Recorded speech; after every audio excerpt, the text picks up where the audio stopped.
Bonjour, j'espère que vous allez bien. Dans cette vidéo, je voudrais vous parler un petit peu de l'évolution quand on est dans ce parcours de flamme jumelle, qu'on a énormément travaillé, avancé, que aïe, le jumeau nous renvoie des signes d'amour, de ok, on est en train de recréer ce couple sacré, ce couple terrestre, multidimensionnel, divin, vous l'appelez comme vous voulez.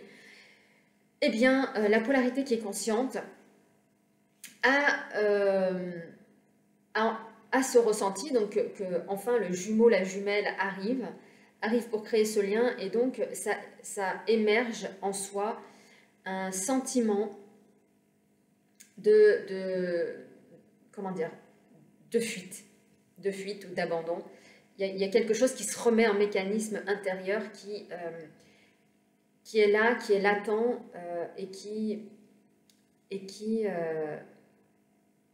nous torture intérieurement. Malgré tout le travail qui est fait, ça nous torture à l'intérieur. Et ce qu'il y a, c'est que quand est arrivé donc ce couple de flammes jumelles, oui, ce couple sacré, que j'en ai pris conscience, j'en ai pas voulu. J'en ai pas voulu du tout. Je me suis dit, mais c'est pas ça que je veux. Moi, je veux une âme sœur. Moi, je veux pas de flammes jumelles parce que j'ai trouvé ça trop dur, trop long, trop chiant, trop tout. Et donc j'ai refusé mon lien. Voilà, j'ai refusé mon lien, mais ouf, je l'avais mis dans l'inconscient et bon, voilà, j'avais complètement oublié.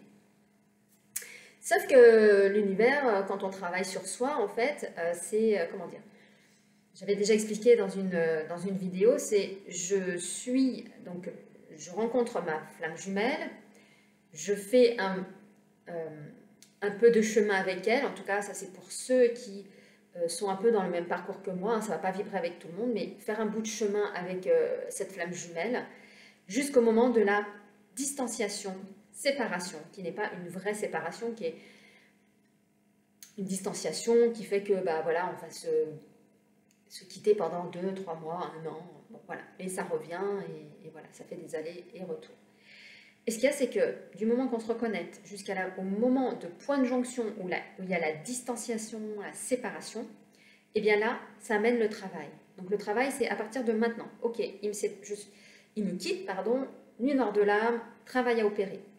Et à partir du travail que j'opère, eh bien, je fais des marches arrière. Et en fait, vous avez des points de bornage, comme je l'appelle, qui vont vous dire « Ah bah j'en suis là ».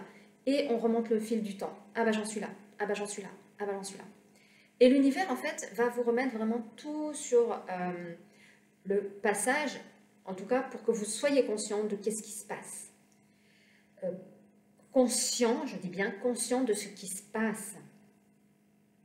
Et l'univers, eh bien, m'a fait prendre conscience que j'avais refusé le lien. Et comment ça s'est matérialisé? C'est par rapport à une conférence que j'avais vue donc, sur les flammes jumelles. Et il y a une personne qui m'a fait résonner en moi, mais ça a été très fort. Et à ce moment-là, quand je l'ai entendu, je me suis dit, c'est pas mon jumeau, j'en veux pas, c'est pas ce que je veux vivre, moi je veux quelque chose d'autre. Et je me suis mise à pleurer, littéralement, en disant, c'est pas mon jumeau, c'est pas ça, je vis pas ça. Et je me suis dit, mais qu'est-ce que c'est que ce truc, quoi? Qu'est-ce que c'est que ce truc puissant, là, qui m'est mis dans ma tronche, que je vis? Qu'est-ce que c'est que ça?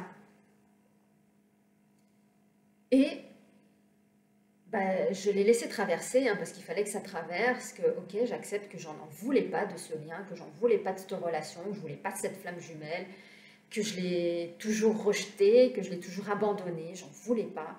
Donc ça s'est rejoué encore et encore. Jusqu'à ce que je remonte dans ma mémoire, mais à quel moment, qu'est-ce qui s'est passé, que je me dis, ah mais Stéphanie, mais tu te souviens à ce moment-là que tu avais regardé les liens d'âme sur quels étaient les autres liens d'âme de disponibles, et que tu es tombé sur flamme jumelle, que tu as regardé et tu as dit, mais j'en veux pas de ce truc. C'est ça.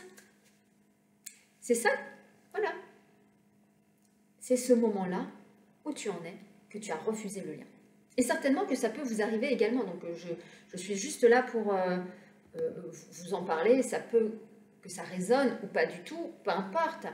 Mais si vous en êtes là, il faut vraiment en être conscient et donc aller libérer ça, d'avoir refusé de vivre ce lien fort et d'aller voir pourquoi. Pourquoi vous refusez ce lien? Qu'est-ce qui fait que vous l'avez rejeté? Et ça, c'est hyper poignant, hyper complexe parce que dans le sens où le travail se fait, donc il n'y a pas de déperdition du travail qui s'est fait, mais c'est d'en avoir conscience et c'est surtout d'aller pardonner à toutes ces parts qui ont été blessées, qui fait que l'on n'a pas voulu. Et aujourd'hui, c'est d'accepter le lien avec cet être divin qui n'est que nous. Accepter de refusionner, accepter de ne refaire qu'un, accepter qu'il puisse vous blesser, accepter qu'il puisse faire mal ou pas, mais accepter cette vulnérabilité, accepter tout ça. Et une fois qu'on l'a accepté, eh bien, on revient un peu à ce qui s'était passé à cette époque, avec le jumeau, la jumelle. Et moi, à cette époque, il m'avait donné un petit surnom. Et il y a très longtemps, mais il y a très longtemps qu'il ne m'avait pas redonné ce surnom, et depuis quelque temps, eh bien, il me redonne ce surnom. Et donc, je sais que eh ben, le fil du temps remonte et que le temps de la vraie connexion, réunion, ouverture, le grand tout, est très proche. Et quand c'est très proche, eh bien, intérieurement, il y a plein de chamboulements. C'est, comment dire, c'est une peur immense. C'est une peur en miroir, une bombe atomique, comme j'aime le dire. C'est une peur parce que il y a cette vulnérabilité, cet amour justement, cette jonction qui est à faire. Et cette peur, c'est d'aller voir qu'est-ce qui a été blessé dans cette peur. Qu'est-ce qui fait remonter comme état émotionnel, cette peur d'être en couple, de mourir peut-être, d'être assassiné, d'être tué, d'être encore abandonné, rejeté. Tout ça remonte encore en mémoire de l'âme.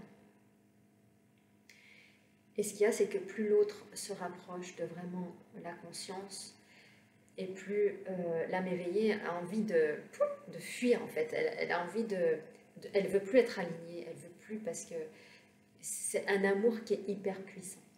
Et quand on voit ça, eh bien c'est de revenir en conscience dans l'alignement et d'accepter de recevoir l'âme de l'autre.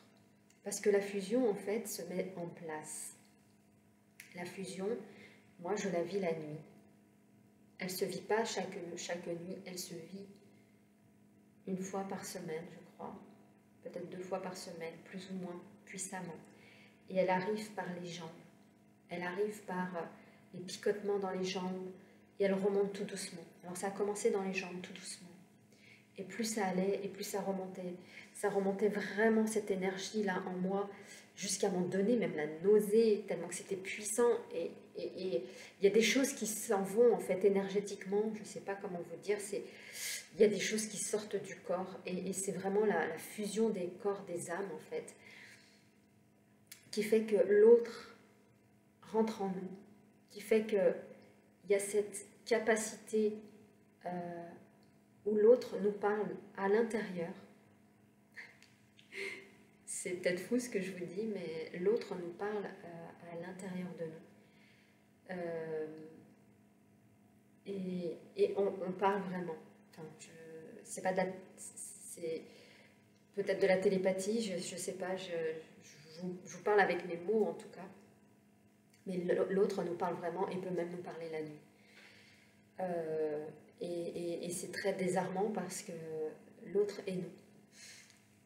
Donc ça peut nous faire peur. Donc c'est pour ça que c'est un processus qui est assez long, qui met du temps à remonter doucement pour que vraiment il englobe l'entièreté du corps et que ça parte des pieds jusqu'au ciel, du ciel jusqu'aux pieds, et qu'il y a ce va-et-vient vraiment qui s'opère.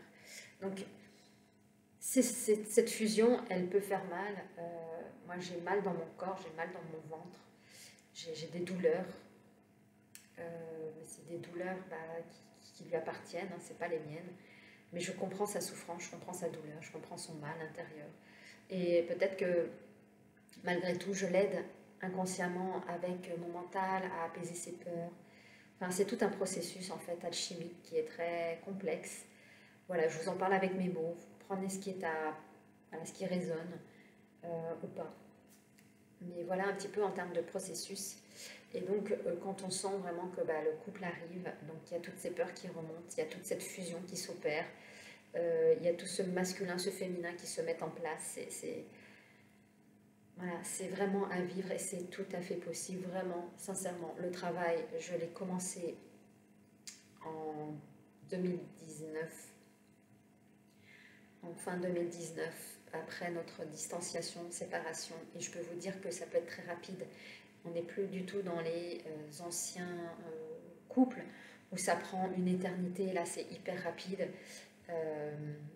Peu importe qu'il soit conscient ou pas, on s'en fout de ça. C'est pas ça le principal.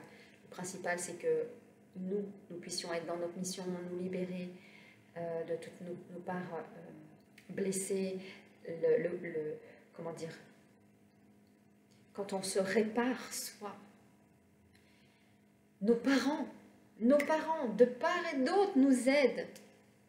Nos parents nous aident. Notre famille nous aide. Je ne peux pas vous dire mieux. Voilà, en tout cas, je vous embrasse et je vous dis à plus tard pour une nouvelle vidéo.